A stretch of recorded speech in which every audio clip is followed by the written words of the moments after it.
Hi and welcome to this Tech Tip Tuesday video. My name is Naomi and I'm one of the M1 trainers here at ECI Solutions.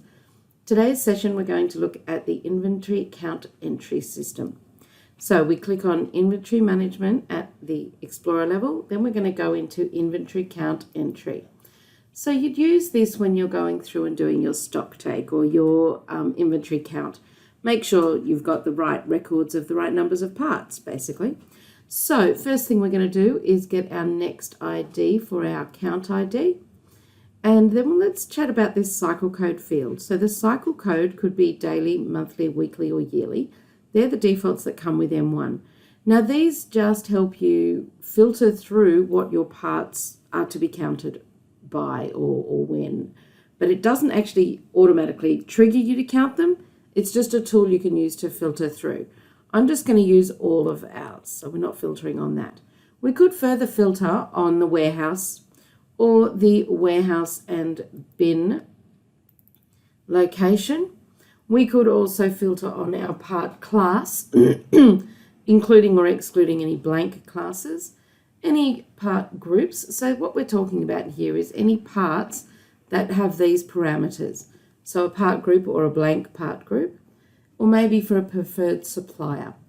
So you can filter by clicking on the add button. Let's say we were to choose all of our tooling parts, and then we've got it in tooling. And if we change our mind, we can just remove that part group. Next thing we're going to do is, what is the list we're going to show? We've got waiting to count, which are the ones we haven't started a count on.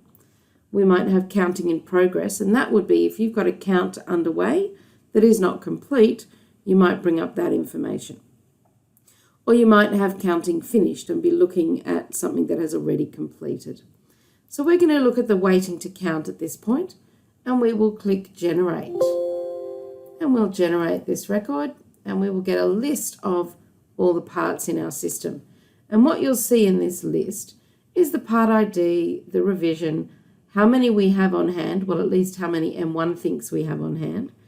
And then we can enter in how many we actually have on hand and who counted it and when. So we can see that there's 0 on hand here, and we can say, yep, that's correct down here. Now we've got our 20.00.209 part, and M1 thinks we have 1 on hand.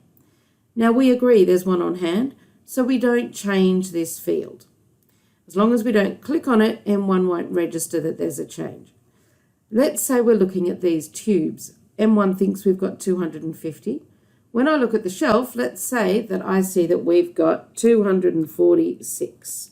So I've just typed that in and I press tab.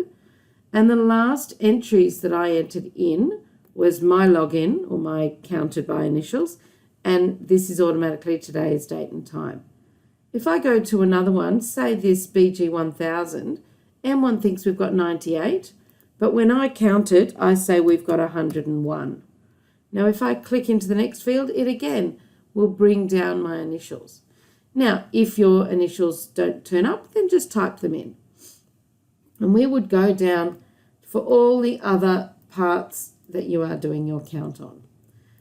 Once you've finished that, we can print worksheets if we need to.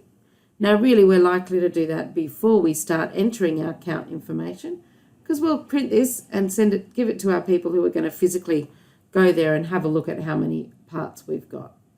And it says, what's our final count? And then we can have a look at our variance report. So this would be, what are the changes to our inventory count? Well, we've updated the number of tubes. We can see the current count was 250, the new count is 246, so the change was -4, and therefore the value was -$48. Similarly here with our BG1000, we did have 98, now we've got 101, so we've got 3 that have changed, and that's a value of $77.25. So that's your variance report. Once we're happy with all this, we can click on Post to Inventory.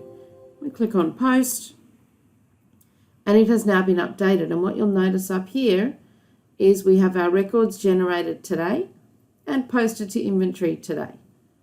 They're automatically completed as we generate and then post. So I hope you found this a helpful session. I wish you all the best with managing your inventory, and I look forward to you joining us at future Tech Tip Tuesdays. Thanks and have a great day.